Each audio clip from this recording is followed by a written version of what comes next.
Olá, sejam todos muito bem-vindos à série Eu Quero é Frevo. Iremos mostrar em 4 programas cantores, dirigentes de agremiações carnavalescas, músicos, bailarinos, pesquisadores e, claro, muito frevo.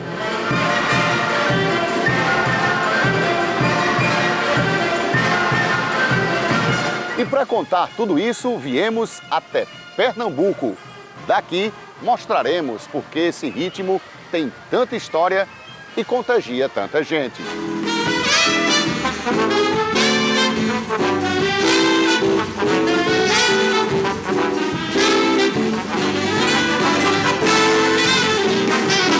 A série Eu Quero é Frevo é produzida pela UERN em parceria com a Canal 2 Produções. E nesse primeiro programa, vamos falar sobre a origem do frevo e sua musicalidade.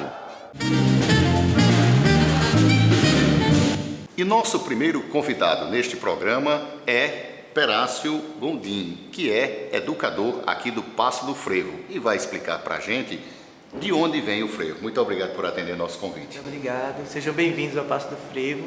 Bom, o frevo nasce na metade do século XIX com as pessoas mais simples do bairro do Recife, do centro do Recife, do centro de São José, bairro de São José. Ele veio da classe mais operária do Recife, então por um motivo ou outro essas bandas estão desfilando e eles começam a acelerar o compasso binário da música.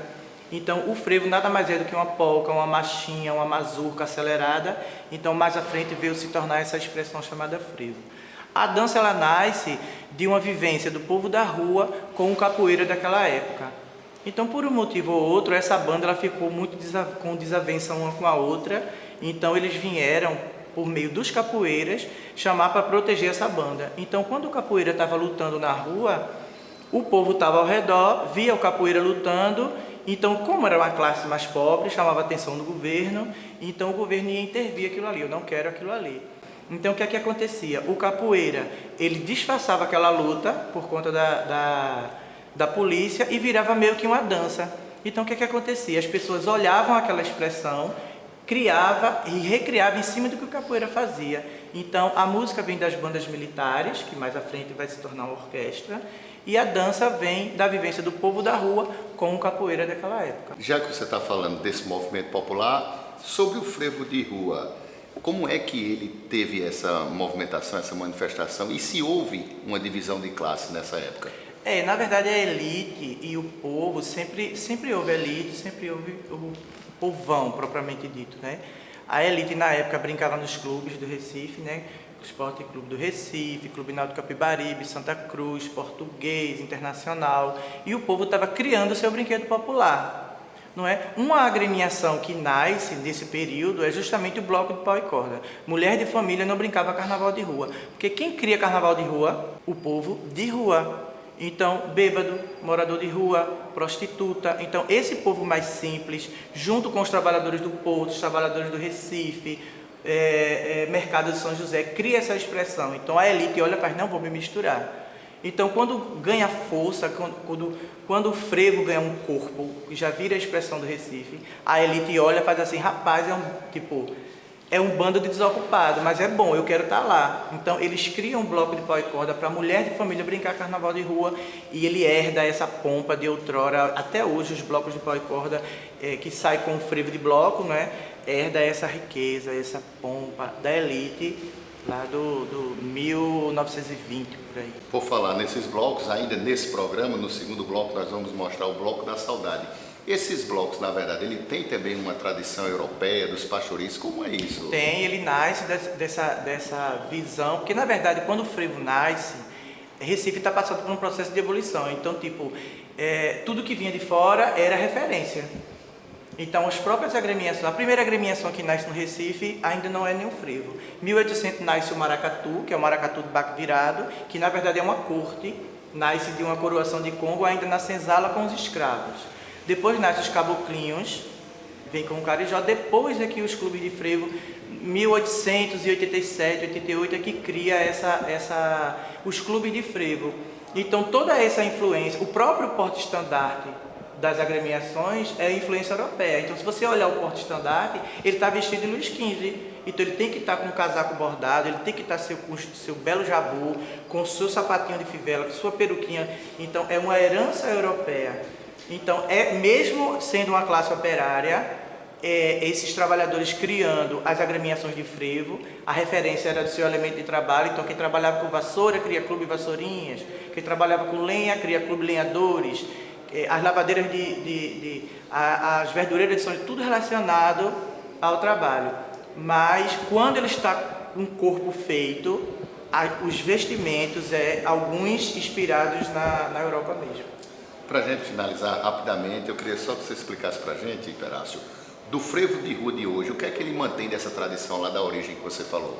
Eu costumo dizer que a cultura popular ela não é estática, né? Então, quando a gente trabalha com cultura, quando a gente trabalha com história, a gente percebe e a gente passa para todo mundo que a cultura ela não é engessada. Ela atende o momento do hoje.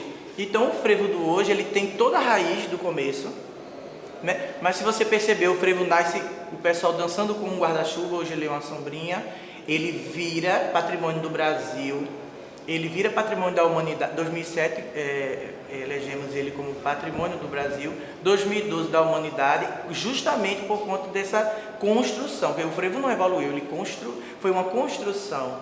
Então a cultura popular ela não é estática, ela atende a meninada do hoje. Então digamos que tem um frevo mais contemporâneo, um frevo que bebe em fontes de outras linguagens. Então o figurino ele está recriado, a dança ela está recriada, a música ele está recriada.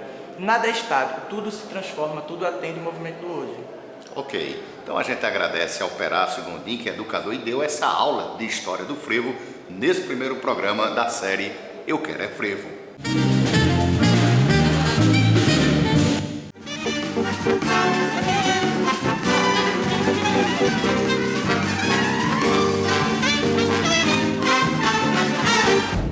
E agora, dentro ainda desse primeiro programa sobre o frevo, vamos falar da musicalidade especificamente. E para falar sobre esse assunto, nada melhor do que o nosso convidado, André Freitas, que é coordenador de música da Escola de Música. André, muito obrigado por atender o nosso convite e falar para a gente, o frevo, ele é um ritmo popular, ele é um ritmo erudito, ele é as duas coisas? É uma pergunta bem difícil, mas é uma questão muito pessoal, tá? Eu acredito que ele tem influência dessas duas escolas. O primeiro quesito erudito, na forma de sua técnica de composição, de orquestração e arranjo. Ele tem influência direta dessa escola acadêmica. Popular por ser uma expressão do povo, né? Basicamente o frevo é uma manifestação que ocorre do centro da cidade e toma até a periferia. Popular por ser executado nas ruas, por ser praticado desde a sua origem pelas classes trabalhadoras, e acredito que isso é o que a gente pode conceituar entre popular e erudito. Com relação à orquestra, muitas pessoas que não têm noção musical vê aquela orquestra com tantos músicos, tanta gente tocando e afinado, bonito. Como é o trabalho musical para reunir todos esses instrumentos variados, músicos que têm seus estilos e sair aquele som maravilhoso para as pessoas que acompanham? Eu acho que é importante a gente pensar que são frevos, são várias as formas de expressão, mesmo no âmbito musical.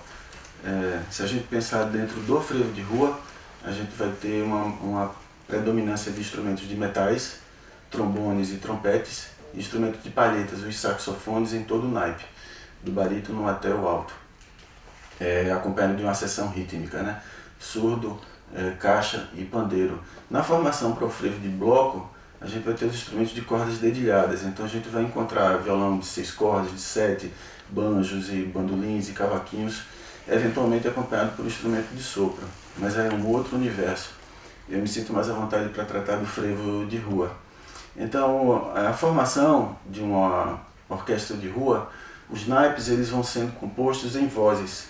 Geralmente você vai ter entre os trombones e os trompetes, geralmente são 4 de cada naipe, 4 trombones, 4 trompetes, isso de uma forma muito geral, tá? A gente vai ter as harmonias acontecendo entre o primeiro e o terceiro, e o segundo e o quarto instrumento. Tudo isso junto vai dar o suporte para a melodia que às vezes é executada pelas palhetas, os saxofones.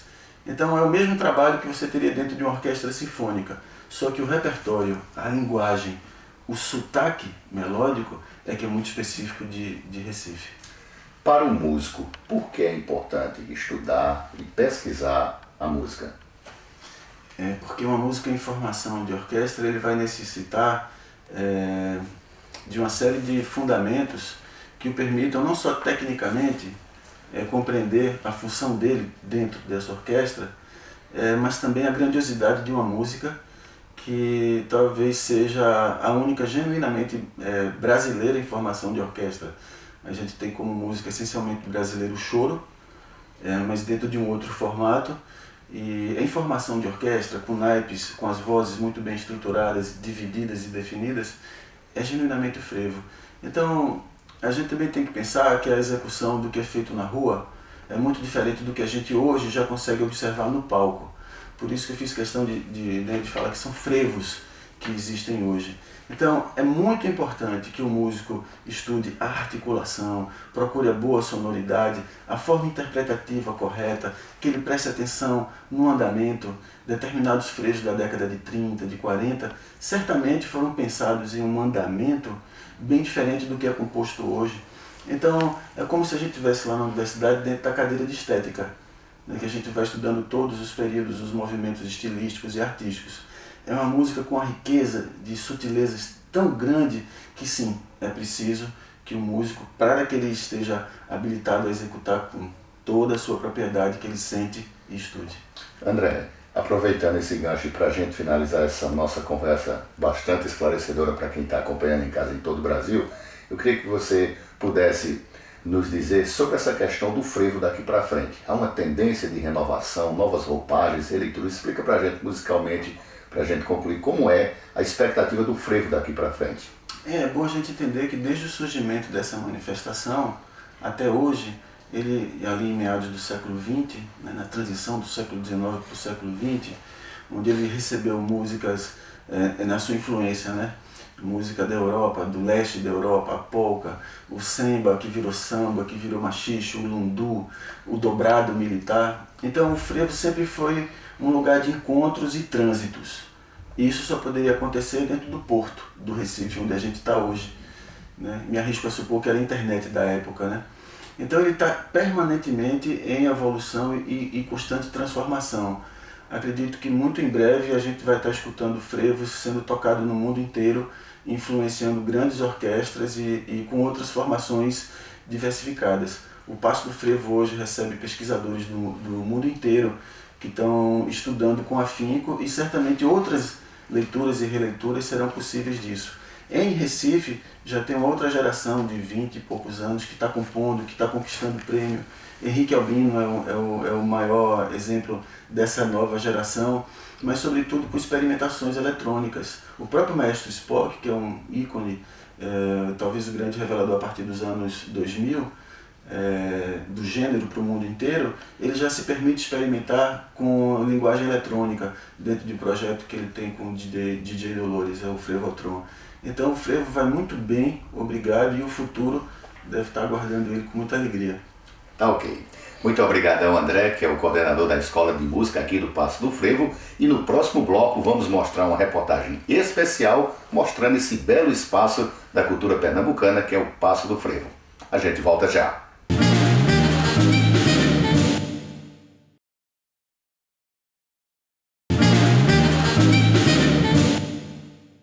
Voltamos com o programa especial Eu Quero é Frevo, aqui pelo canal Futura. Nesse segundo bloco, vamos conhecer um pouco mais desse belo espaço cultural que é o Passo do Frevo. A reportagem é do aluno de Comunicação Social da UERN, Elias Filho. Voltei, Recife, foi a saudade que me trouxe pelo braço. Recife Antigo, Praça do Arsenal, antigo casarão que funcionava uma empresa de telégrafos.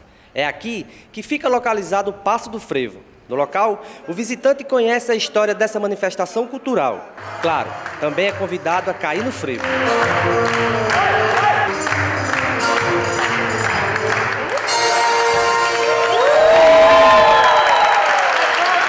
O espaço é um centro de referência, documentação e de atividades de preservação ao frevo. Passo do Frevo hoje funciona como um centro de referência de arte, educação, de estética e política, de tradição e inovação, em que se mobiliza uma série de coletivos, de artistas e de comunidades responsáveis por movimentar toda uma cadeia criativa e econômica do frevo. Logo na entrada, encontramos paredes com cores fortes e depoimentos de artistas ligados ao ritmo. Aqui também acontece um dos projetos permanentes do Passo, Hora do Frevo, sempre às sextas, bem na hora do almoço, ao meio-dia.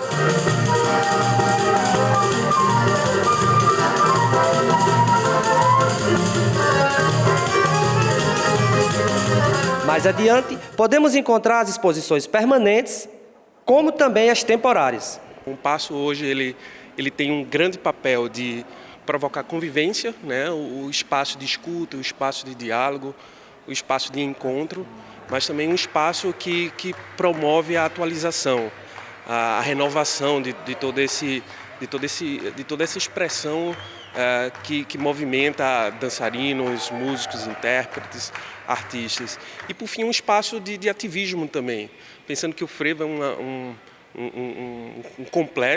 complexo cultural que traz a possibilidade de você ativar uma agenda contemporânea, de engajar indivíduos, explorar ideias e, acima de tudo, conseguir articular um debate intenso sobre o futuro ou sobre os futuros de nossa cultura, de nosso fazer e de nossos saberes artísticos. Desde a sua inauguração em fevereiro de 2014 até o final de 2016, o Passo do Frevo já recebeu 300 mil visitantes, com média mensal de 6.500 pessoas.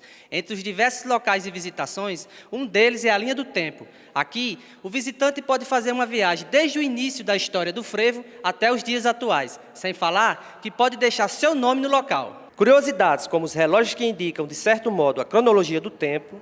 Já este livro conta a história de fatos importantes relacionados ao frevo, com direito à música ao folhear as páginas.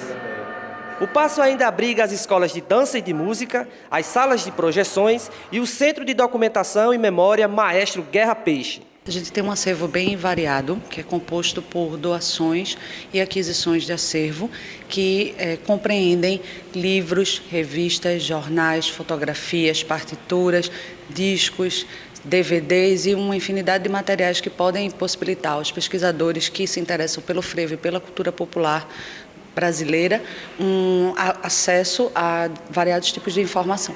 Já a Praça do Frevo, no terceiro andar, é como se fosse o salão nobre de festas. Aqui se apresentam orquestras, são realizados projetos e onde estão expostos estandartes de agremiações carnavalescas. É também aqui que o visitante pode ter um contato direto com o frevo e cair no passo, através do projeto Vivências. Me segura, senão eu caio.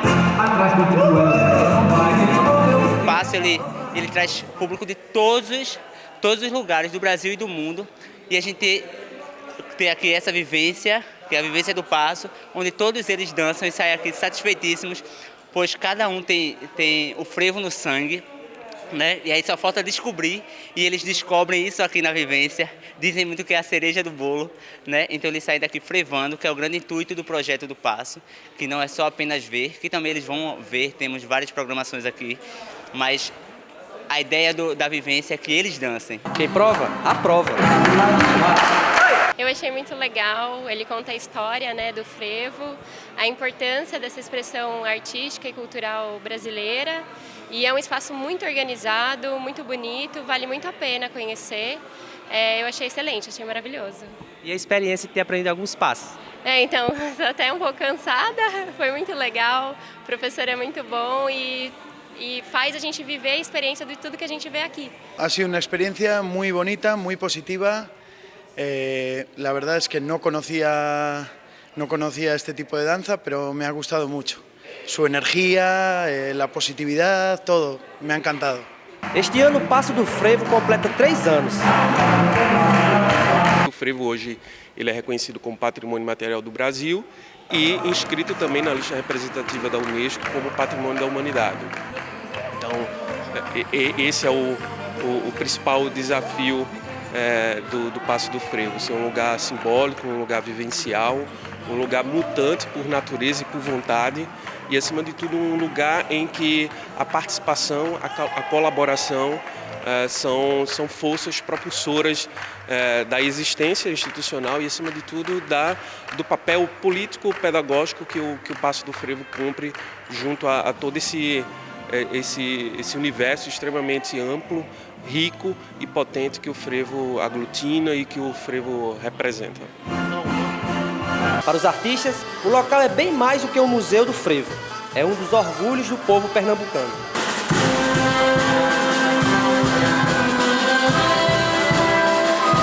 Isso é o templo do frevo. Nós temos a Casa do Choro, no Clube do Choro em Brasília. E aqui ele é gigante porque é um espaço, ele está dando oportunidade a todas as formas de liberdade do frevo.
E para encerrar esse primeiro programa da série Eu Quero é Frevo, vamos ouvir e ver a musicalidade e a beleza do Bloco da Saudade, um dos mais antigos aqui de Pernambuco.